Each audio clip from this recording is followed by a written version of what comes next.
Um cavaleiro templário é verdadeiramente um cavaleiro destemido e seguro de todos os lados, e a sua alma é protegida pela armadura da fé, assim como seu corpo está protegido pela armadura de aço. Ele é, portanto, duplamente armado e sem ter a necessidade de medos de demônios e nem de homens. Essa era a regra de todos esses bravos monges guerreiros, que vestiam seus mantos brancos com suas cruzes vermelhas ao peito. Meu nome é Alisson Teles, e se você gosta de história, eu te convido a se inscrever no canal para juntos embarcarmos nesta viagem histórica. E sem mais enrolação, vamos nessa! Os protetores dos peregrinos cristãos que iam visitar a cidade de Jerusalém. A ordem foi fundada no ano de 1120 por 9 cavaleiros da França e da Borgonha. Sua missão era de proteger e zelar pela segurança de todos os peregrinos cristãos durante a travessia entre o porto de Acre e Jerusalém. Naquele tempo, peregrinar não era uma tarefa tão fácil, e isso significava correr risco de vida, e poderiam ser pegos por ladrões nos caminhos, e até mesmo em Jerusalém poderiam ser atacados por muçulmanos que faziam constantes ataques aos reinos cristãos. A pedido do rei Balduíno II de Jerusalém, um grupo de cavaleiros cristãos apareceu e que estavam dispostos a dar suas vidas por esta causa, e foram chamados de pobres cavaleiros de Cristo, que juraram viver em pobreza, castidade e obediência. Aproximadamente 10 anos depois, alguns cavaleiros foram até Roma a fim de receberem o reconhecimento papal para a Ordem dos Cavaleiros. Eles não só conseguiram um reconhecimento, como também o apoio e influência de Bernardo de Claraval no Concílio de Troyes em 13 de janeiro de 1128, através da Bula Papal, emitida em 29 de março de 1139 pelo Papa Inocêncio II. A ordem foi reconhecida oficialmente pelo papado e ganhou isenções e privilégios, dentre os quais o de que seu líder teria o direito de se comunicar diretamente com o Papa e o direito de construir seus próprios oratórios e serem enterrados neles. E a ordem se tornou a favorita em todos os lugares, e os cavaleiros eram admirados por muitos por causa de sua caridade em dar suas vidas em pobreza a favor dos cristãos.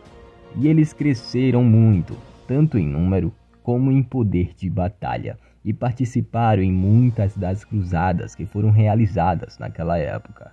E eles eram uma das mais qualificadas unidades nos conflitos. A Ordem dos Templários não era só formada por cavaleiros, mas também por outros fiéis que faziam a parte administrativa e de toda a infraestrutura para eles.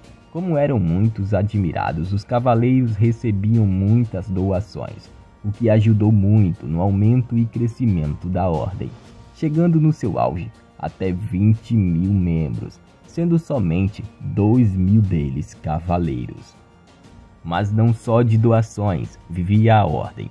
Os templários usavam as propriedades que lhes eram doadas para plantar trigo, cevada e criar animais. Assim, a subsistência dos cavaleiros se dava com a venda de trigo, cevada, lã de carneiro, carne de bovinos e queijo, feito com leite dos animais criado nas propriedades templárias.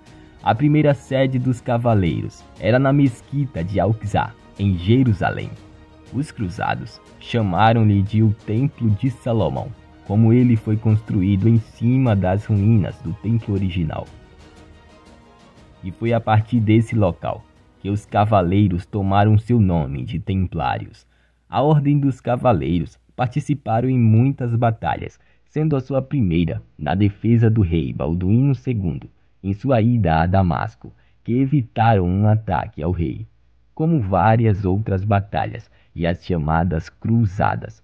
A grandeza dos templários em posse de terras e riquezas estava ficando tão grande que estava ultrapassando as riquezas de vários reis, e isso estava incitando a ira de muitos deles para acabar com esta ordem. O fim dos templários começou quando o rei Felipe IV da França estava afundado em dívidas e estava sem dinheiro para poder pagá-las. Decidiu impor impostos sobre a igreja, mas foi impedido pelo Papa. Foi daí então que o rei Felipe decidiu acabar com a ordem e confiscar para si todos os bens dos templários, usando a difamação contra eles. Ele levantou acusações contra os templários de heresia, imoralidade, sodomia e diversos outros crimes. A ordem de prisão foi redigida em 14 de setembro de 1307, no dia da exaltação da Santa Cruz, e na sexta-feira 13 de outubro de 1307, todos os cavaleiros que estavam em território francês foram detidos e muitos mortos nas ruas e queimados em praça pública. E muitos têm a sexta-feira 13 como um dia macabro por causa desse acontecimento desumano. A ordem foi extinta em 22 de março de 1312. Todos os bens dos templários foram transferidos para os hospitalários, menos os de Portugal. E no ano 1314, o último grão-mestre dos templários é morto, Tiago de Molay, junto com Geoffrey de Charnay, no adro da igreja de Notre-Dame, em Paris. Fora instalada estruturas de execução para no dia 18 de março de 1314 anunciar a sentença de prisão perpétua aos cavaleiros Tiago de Molay, Hugues de Pyraude, Geoffrey de Charnay e Geoffrey de Gonneville. Em meio ao anúncio da sentença de Molay e Geoffrey de Charnay, levantaram-se bradando sua inocência e a de todos os templários, que todos os crimes e heresias a eles atribuídos foram inventados. No mesmo dia, armou-se uma fogueira próxima ao jardim do palácio, onde foram queimados Tiago de Molay e Geoffrey de Charnay. Morreram juntos, queimados na fogueira. Durando aproximadamente 200 anos, a Ordem dos Cavaleiros de Cristo viveram em pobreza, castidade, honestidade e obediência, cumprindo os votos que lhes foram impostos para poder defender os cristãos nas regiões da Terra Santa.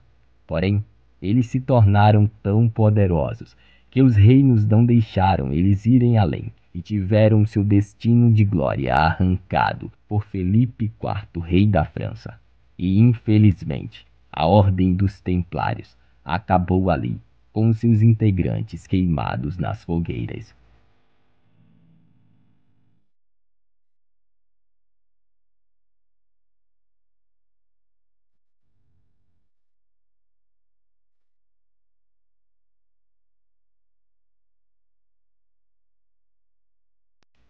Obrigado por ter assistido até aqui. Não esqueça de deixar o seu like e se inscreva no canal para ajudar no nosso crescimento. E eu vou indo nessa. Até o próximo vídeo. Valeu, historiador!